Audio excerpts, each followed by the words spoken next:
Hello guys! Kamusta kayo dyan? Welcome back to another vlog. So makikita natin nakapag-open na tayo ng ating GCash. Kung paano nga ba magbayad ng SSS contributions. So pag naka-open na kayo ng inyong GCash, is i-click nyo lang yung government and bills.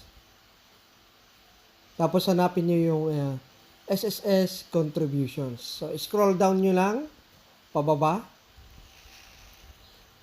At ang dami-daming mga municipalities na nakalagay ngayon dyan sa GCash. Ngayon, hanapin nyo lang sa bandang letter S yung SSS contribution. So, medyo, yan, nakita natin. I-click natin yung SSS contribution. Tapos, i-click natin kung ilang amount yung babayaran natin sa ating SSS contribution. Dito sa example natin, magbabayad tayo ng minimum.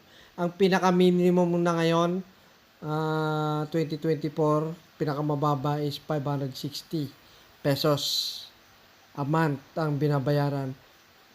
So, dito sa example natin, voluntary contributions.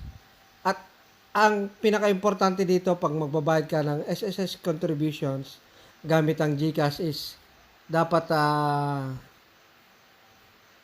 nakapag-generate na kayo ng PRN, yung payment reference number kung tawagin.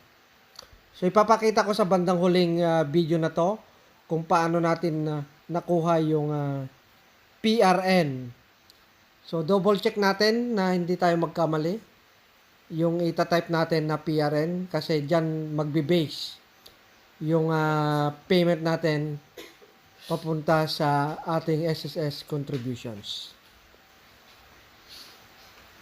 So pag okay na lahat, okay yung details, huwag nyong i-click yung check dyan kasi may additional payment. Excuse me po. Ayan. I-type nyo yun inyong email address. Optional yon. Kung gusto nyo i-type yung inyong email address, pwede din. Kasi doon nila ipapadala yung acknowledgement receipt na nakapagbayad na kayo ng SSS contributions. So, i-uncheck nyo lang po yan kasi nga kung naka-check yan, magkakaroon kayo ng additional payment. So, okay na yun. Secure naman yan. Basta tama yun. Nilagay yung mga details sa inyong payment. So, double check. Ang importante dyan, yung amount, yung PRN na generate natin. So, paano mag-generate ng PRN? Papakita po natin sa bandang huli nitong video na to. At kailangan na nakapag-login na din kayo sa inyong SSS member login. Yun ang importante. So, ngayon, i-confirm lang natin. At magsisend na yan na successful. Ayan. So, hintay-hintay lang po natin. Ayan. So, para secured, i-screenshot natin yung ating payment. Para at least may pagbibisan tayo na nakapagbayad nga tayo at tama yung itinype natin na PRN number.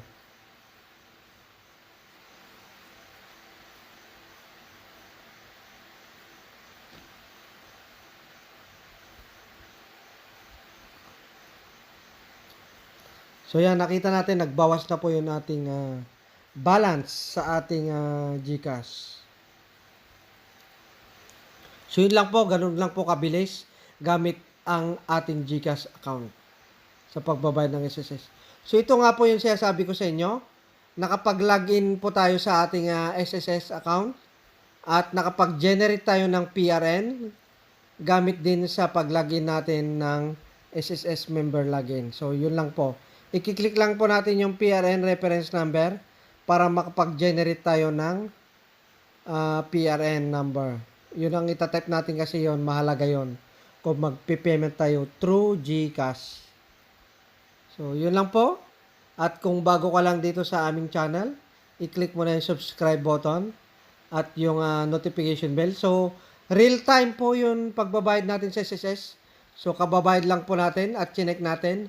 Nag-reflect na po yung binayad natin na 560 sa SSS contributions natin. Ganun po kabilis.